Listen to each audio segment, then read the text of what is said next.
partons en Meurthe-et-Moselle, sur les hauteurs de Nancy, à 300 mètres d'altitude, visiter le parc de la Cure d'Air. Il y a une vue magnifique de la ville et on y sent une certaine sérénité. Au fur et à mesure de ma promenade, j'ai découvert son histoire et j'avais envie de partager cette petite balade avec vous. Alors suivez-moi.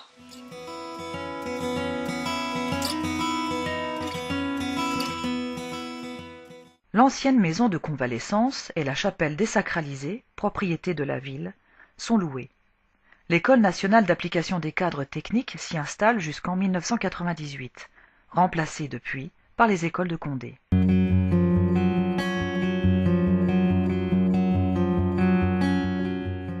À l'initiative de l'abbé Girard, ancien aumônier militaire, un groupe d'actionnaires composé de commerçants et de professionnels de la santé décide en 1900 de créer sur ces hauteurs, au milieu des vignes et des pâturages de la côte des Chanoines, une maison de convalescence et de repos.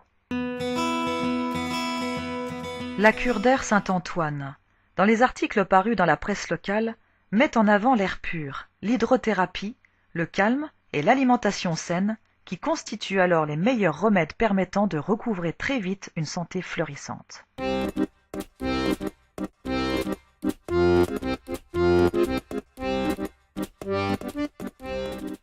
Ce parc verger, jouissant d'une vue panoramique, devient un lieu de promenade privilégié et un lieu de rencontre et d'échange entre riverains, visiteurs et artistes. Diverses manifestations culturelles s'y déroulent, notamment les Mets de la Cure d'Air, la fête de la musique, le bal du 14 juillet et le traditionnel pique-nique organisé par l'association Les Amis de la Cure d'Air.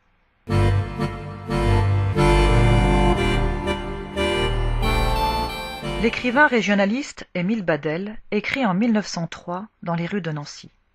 On voit la ville s'étendre et s'allonger sans cesse. De la Cure d'Air on voit tout cela, et bien d'autres choses encore. C'est un infini régal pour les yeux. C'est un charme souverain pour la reposée bienfaisante du corps et de l'esprit.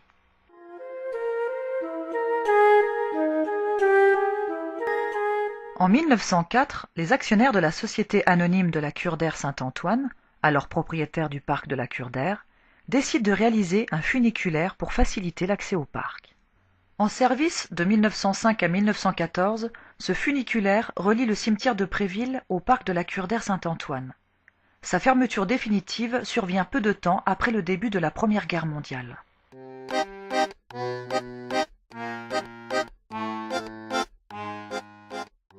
Au début des années 1900, pour distraire les pensionnaires et les promeneurs, différents jeux sont installés dans les 2 hectares du parc. À cette époque, le diabolo et le cerceau font fureur. Dans le parc de la Cure d'Air, on y trouve aussi la guinguette.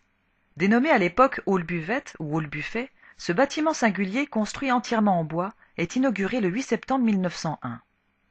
Boire un verre, manger, discuter, écouter de la musique, danser, telle est la vocation de ce lieu particulièrement prisé.